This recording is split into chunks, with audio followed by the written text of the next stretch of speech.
नमस्कार दोस्तों, एक बार फिर से आपका स्वागत है इस चैनल पर। और आज पढ़ेंगे ग्लासकोमा स्केल के बारे में कि ये स्केल कब कब करते हैं, कब कब यूज करते हैं और किस पेशेंट में करते हैं। इसके बारे में संपूर्ण जानकारी आपको इस वीडियो के माध्यम से प्रोवाइड कराई जाएगी।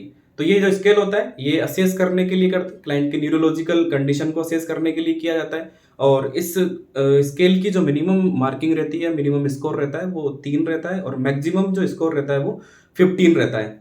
जो जीसीएस है उसके पैरामीटर्स को 3 पार्ट्स में डिवाइड किया गया है। जो फर्स्ट होता है मोटार रेस्पॉन्स, वर्बल रेस्पॉन्स और आई रेस्पॉन्स। मोटार रेस्पॉन्स की जब बात करते हैं तो मोटार रेस्पॉन्स के अंदर 6 पैरामीटर्स रखे गए हैं, ओबेज और सिंपल रेस्पॉन्स। इसको अपन 6 नंबर देंगे। Localise, painful stimulation, painful stimulation करने पर पेशेंट मोटार रेस्पॉन्स करता है, उसको 5 नंबर देंगे। नॉर्मल फ्लेक्शन, नॉर्मल फ्लेक्शन मतलब पेशेंट विड्रॉल करता है अपने हैंड्स को, लेग्स को, तो उसको 4 नंबर देंगे। पेशेंट यदि एबनॉर्मल फ्लेक्शन करता है, पेशेंट के अंदर यदि एबनॉर्मल फ्लेक्शन है, और एबनॉर्मल फ्लेक्शन को ही बोलते हैं डी कॉर्टिकेट पोस्चरिंग। क्या बोलते हैं? Decorticate posturing. यदि ऐसी कंडीशन है तो पेशेंट को 3 नंबर वहां पर देंगे। नेक्स्ट कंडीशन आती है एक्सटेंशन एक्सट्रीमिटीज। एक्सटेंशन एक्सट्रीमिटीज को ही बोलते हैं डी सेरिब्रेट पोस्चरिंग। क्या बोलते हैं? Decerebrate posturing. और डी सेरिब्रेट पोस्चरिंग वाली कंडीशन यदि पेशेंट के अंदर प्रेजेंट है तो उस को 2 नंबर देंगे वहां पर। और यदि पेशेंट को रेस्पॉन्स नहीं कर रहा है, पेशेंट कोई भी पेनफुल स्टिमुलेशन करने पर कोई रेस्पॉन्स नहीं कर रहा है, तो उस कंडीशन में आप देंगे 1 नंबर वहां पर। नेक्स्ट आती है verbal response. Next verbal response की बात करते हैं तो वर्बल रेस्पॉन्स के अंदर 5 पैरामीटर्स को रखा गया है।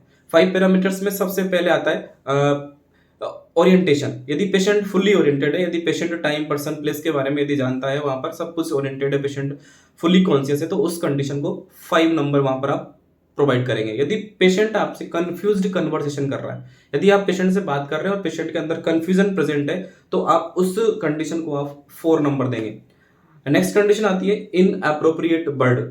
जब आप पेशेंट से बात करते हैं, जब आप पेशेंट से आप बात करेंगे तो वहां पर पेशेंट आपको इन अप्रोप्रिएट वर्ड यूज करेगा। इन अप्रोप्रिएट मतलब जो कन्वर्सेशन कर रहे हैं आप, उससे उन वर्ड्स का कोई मतलब नहीं होता है। तो उस कंडीशन में यदि ऐसी कंडीशन यदि पेशेंट के अंदर प्रेजेंट है तो आप वहां पर उसको कितने नंबर देंगे?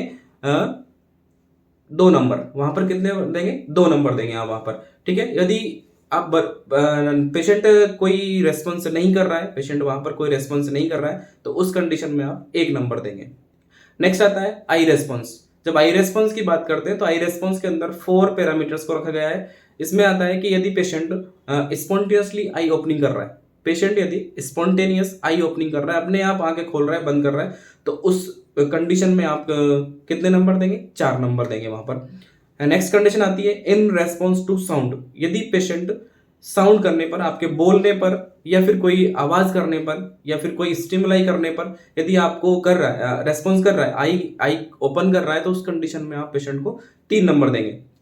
नेक्स्ट कंडीशन आती है कि यदि आप पेनफुल स्टिमुलेशन करने पर, यदि पेनफुल स्टिमुलेशन करने पर यदि पेशेंट रेस्पॉन्स कर रहा है, तो उस कंडीशन में आप 2 नंबर देंगे पेशेंट को। और एक कंडीशन आती है कि पेशेंट वहां पर पेनफुल स्टिमुलेशन करने पर भी रेस्पॉन्स नहीं करेगा, तो उस कंडीशन में आप 1 नंबर देंगे। 1 नंबर वाली कंडीशन में पेशेंट कोई भी प्रकार का रेस्पॉन्स नहीं करेगा, आई रेस्पॉन्स वहां पर पेशेंट का प्रेजेंट नहीं रहेगा।